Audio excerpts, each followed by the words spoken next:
جب وہ بولنے کے قابل ہوا تو اس نے نرمی سے اسے اپنے سے دور کرتے ہوئے اپنے سامنے کیا تو وہ اس کی نوز اپنی مٹھیوں میں دبوچے کھڑی اس شرٹ کو اس کی طرف دیکھنے لگی۔ میری بات غور سے سنیں، میری بیوی ہیں آپ، اور یہ دونوں میرے بچے ہیں۔ آپ تینوں کی حفاظت اللہ نے میرے ذمے لگائی ہے، اور یقین رکھیں میرے ہوتے ہوئے آپ کے بچوں کو آپ سے کوئی نہیں چھینے گا، بلیو می۔ اس کی آنکھوں میں آنکھیں ڈالے وہ بہت نرم اور مضبوط لہجے میں بولتا اس کے بے چین اور مضطرب دل کو شانت کر گیا۔ اس کی نم آنکھیں اس لمحے اس بات کا اقرار کر رہی تھیں، اور شاید یہی اقرار اس کی آنکھوں میں جھانکتے فرحان سے ضبط کی چادر چھینتے ہوئے اسے اس کے چہرے پہ جھکنے پہ مجبور کر گیا۔ نرمی سے اس نے اپنے ہونٹ اس کی بھیگی آنکھوں پہ رکھے تو اس کی شرٹ مٹھیوں میں لیے کھڑی حدیقہ اس کی اس اچانک جرأت پہ جیسے تھراس ہی گئی۔ ان کے نکاح کو 6 ماہ ہونے والے تھے، اور اس سارے دورانیے میں اس نے کبھی اس پہ کسی قسم کا حق نہیں جتایا، اور اب وہ اس کے چہرے پہ جھکا اس کی سانسوں کی روانی منتشر کر رہا تھا۔ اس کی آنکھوں کو چھوتے اس کے لب جب سرایت کرتے بھیگے رخسار پہ پہنچے تو اسے لگا وہ اپنے حواس کھو بیٹھے گی، کیونکہ اس کا ایسا روپ اس کے لیے قطعی اجنبی تھا۔ فرحان زرشالے جب اس کے لب پرشدت انداز میں آ کے رخسار پہ ٹکے تو وہ اس کی شرٹ پہ گرفت مضبوط کرتی جلدی سے بولی تو بہکے بہکے سے فرحان کو جیسے ہوش آیا۔ وہ سیدھا ہوا اور ایک نظر اس کے شرم و حیا کی لالی سے سرخ ہوتے چہرے پہ ڈالی اور پھر دھیرے سے اس کے ماتھے پہ جھکا۔ رویا نہیں کریں، گھمبیر لہجے میں ایک دل فریب سے التجا کرتا وہ اس کے ماتھے کو چھوتے ہوئے مڑا اور واش روم کی جانب بڑھ گیا، جبکہ اس کے لمس میں چھپی محبت اور عزت پہ ششدر کھڑی حدیقہ سیدھے ہاتھ کی انگلیوں سے اپنی پیشانی کو چھو رہی تھی۔ اس دن کے بعد سے ان کے درمیان بنی اجنبیت کی دیوار گر گئی اور وہ دونوں ایک نارمل کپل کی طرح بہیو کرنے لگے۔ مما آپ جلدی سے تیار ہو جائیں، پھر چاچو کے ساتھ باہر جانا ہے۔ شرابگر نے زرشالے کو فیڈر پلاتی حدیقہ کو مخاطب کیا تو اس نے ایک درزیدہ نگاہ کچھ فاصلے پر بیٹھے فرحان پہ ڈالی اور آہستگی سے گویا ہوئی۔ چاچو نہیں، ڈیڈ ہیں آپ کے یہ۔ اس کے نرم لہجے میں کہے گئے الفاظ پہ نہ صرف افغان چونکا تھا بلکہ اس سے کچھ فاصلے پہ موبائل کی طرف متوجہ فرحان بھی چند لمحے کے لیے سن ہو گیا تھا۔ کچھ الفاظ واقعی سانس کھینچنے سے لے کے سانس دینے تک کا کام بآسانی کیا کرتے تھے۔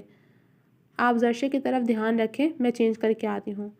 فرحان کی بولتی ہوئی نگاہوں اور افغان کی خوشی پہ جذبس ہوتی وہ زرشے کو صوفے پہ ڈال کے خود کمرے کی طرف بڑھ گئی، اور پھر جب وہ پرپل اور پنک کلر کی سمپل سلک کی ساڑی پہنے، بالوں کا جوڑا بنائے، کندھے پہ شال رکھے، ہونٹوں کو نیچرل سے لپسٹک سے سجائے واپس لوٹی تو بچوں کے ساتھ مگن فرحان چند لمحوں کے لیے اس کے دل کا سراپے سے نظر نہ ہٹا سکا۔ مما آپ بہت پیاری لگ رہی ہیں۔ افغان کے پرمسرت لہجے پہ وہ مسکرا دیا اور پھر زرشالے کو گود میں لیے وہ افغان کا ہاتھ پکڑ کے باہر کی جانب بڑھتے فرحان کے ہم قدم ہوئی۔ ایک خوشگوار سی رات کا پہلا حصہ باہر گزار کے جب وہ گھر واپس لوٹے تو بچے تقریباً سو چکے تھے۔ فرحان نے پچھلی سیٹ پر سوئے افغان کو بازوں میں اٹھایا اور کمرے کی طرف بڑھ گیا، جبکہ حدیقہ بھی اونگتی ہوئی زرشے کو لیے اپنے کمرے کی طرف بڑھی، جہاں پہنچتے اس نے اس کا ڈائپر چینج کیا اور پھر اس کے کپڑے چینج کرنے کے بعد اسے فیڈر دے کے بیبی کاٹ میں لٹا دیا۔ زرشے سے فارغ ہونے کے بعد وہ خود چینج کرنے کے لیے ڈریسنگ روم کی جانب بڑھنے ہی والی تھی جب ان کے کمرے سے ملیحہ افغان کے کمرے کا دروازہ بند کر کے فرحان کمرے میں داخل ہوا۔ حدیقہ، اس کی بے ساختہ پکار میں اس نے پلٹ کے فوراً اس کی جانب دیکھا جو آنکھوں میں ہلکورے لیتے جذبات لیے اسے تک رہا تھا۔ افغان اور زرشے کا ڈیڈ تو میں بن چکا ہوں، لیکن آپ کا شوہر بننے کا شرف کب حاصل ہوگا مجھے؟ اس کی ساڑی کا پلو بہت نرمی سے اپنی ہتھیلی میں سمیٹتے ہوئے وہ آنچ زدہ لہجے میں بولا تو اس کی ایک بیٹ مس ہوئی۔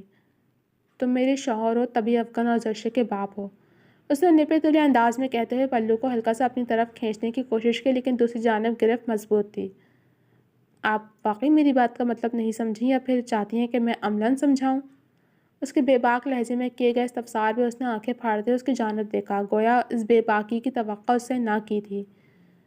لندن میں پڑھائی کا کچھ تو اثر ہوگا نا؟ اس کی حیرانگی سے محظوظ ہوتا وہ مسکراہٹ ضبط کرتے ہوئے بولا تو وہ خجل سی ہوتی رخ موڑ گئی، لیکن دوسری جانب ساڑی کے پلو پہ گرفت تاحال قائم و دائم تھی، اور پھر اگلے ہی لمحے وہ اس کی گرفت کے باعث ایک جھٹکے سے اس کے کشادہ سینے سے آ لگی۔ فرحان، اس نے خوفزدہ نگاہوں سے اسے دیکھا جو اس کے چہرے کو محبت پاش نظروں سے دیکھتا ہوا اس کی جانب جھکا۔ شش، ڈونٹ وری، آپ بیوی ہیں میری، گھمبیر لہجے میں کہتے ہوئے اس نے اس کو باہوں میں بھرتے ہوئے بیڈ کی جانب رخ کیا تو وہ اس کے ارادوں سے خوفزدہ ہوتی اس کے سینے میں چہرہ چھپا گئی۔ وہ دونوں ایک دوسرے کی سنگت میں بہت خوشگوار دن گزار رہے تھے، اور اس خوشگواریت نے مسرت کے رنگ مزید گہرے ہوئے جب انہیں پتہ چلا کہ حدیقہ ایک دفعہ پھر سے امید سے تھی۔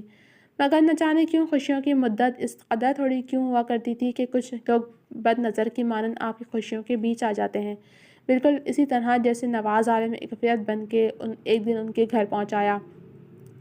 وہ اتوار کا ہی ایک چمکتا ہوا دن تھا جب حد سے معمول فرحان اور حدیقہ افغان کے ساتھ کرکٹ کھیل رہے تھے، جبکہ 7 سالہ زرشے اٹھتی بیٹھتی، کرولنگ کرتی، بال کے پیچھے بھاگنے کی کوشش کرتی کھلکھلا رہی تھی جب گیٹ پہ زوردار ہارن کی آواز سے وہ دونوں چونک گئے تھے۔ اس سے پہلے کہ فرحان گیٹ پہ جا کے معلوم کرتا، چوکیدار نے دروازہ کھول دیا اور اس کی کار پھسلتی ہوئی پورچ میں جا رکی۔ ماں نے اسی کار کو دیکھ کے حدیقہ نے متوحش نگاہوں سے فرحان اور پھر اپنے بچوں کو دیکھا اور جلدی سے اپنا دوپٹہ اپنے وجود پر پھیلا لیا۔ آپ نے بالکل ریلیکس رہنا ہے، اگر آپ نے اپنا ڈر ظاہر کیا تو وہ مزید ٹیز کریں گے۔ گاڑی سے نکلتے نواز عالم کو دیکھ کے فرحان نے نرمی سے حدیقہ کو ہدایت دی جو اس پل خاصی متفکر دکھ رہی تھی۔ او میرا بیٹا، انہوں نے نزدیک آتے ہی پرجوش سی آواز میں کہتے چپ کھڑے افغان کی جانب قدم بڑھایا جو اسے خاصی سرد نگاہوں سے گھور رہا تھا، لیکن اس کے نزدیک آنے پہ نہ تو پیچھے ہٹا اور نہ ہی اس کے ساتھ لگنے کی کوشش کی۔ کیسی ہو تم؟ افغان سے ملنے کے بعد وہ حدیقہ کی طرف بڑھا ہی تھا کہ فرحان اچانک ان کے بیچ آ کھڑا ہوا۔ میری بیوی اجنبیوں سے بات نہیں کیا کرتی نواز عالم صاحب۔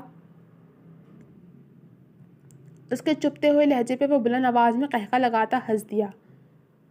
میں اس کے لیے اجنبی ہرگز نہیں ہوں، یہ جس بچے کو تم دونوں سینے سے لگائے بیٹھے ہو نا، اس کا باپ میں ہوں۔ اسی سے اندازہ لگا لو کہ میں اجنبی ہوں یا… خباثت سے کہتے ہوئے اس نے بات ادھوری چھوڑی تو فرحان کا چہرہ ضبط سے سرخ پڑا۔ یہاں آنے کا مقصد کیا ہے آپ کا؟ اس نے ڈھیروں صبر کرتے ہوئے متحمل لہجے میں استفسار کیا۔ اپنے بیٹے کو لینے آیا ہوں۔ اس کے الفاظ سے فرحان کے عقب میں کھڑی حدیقہ کو جیسے کرنٹ سا لگا۔ جی تو جناب، کیسے لگ گیا آپ کو یہ ایپیسوڈ؟ امید ہے پسند آئی ہوگی۔ کمنٹ سیکشن میں اپنی رائے کا اظہار ضرور کیجیے گا۔ ملوں گی آپ سے اگلے ایپیسوڈ کے ساتھ، تب تک کے لیے اجازت دیجیے۔ اللہ حافظ۔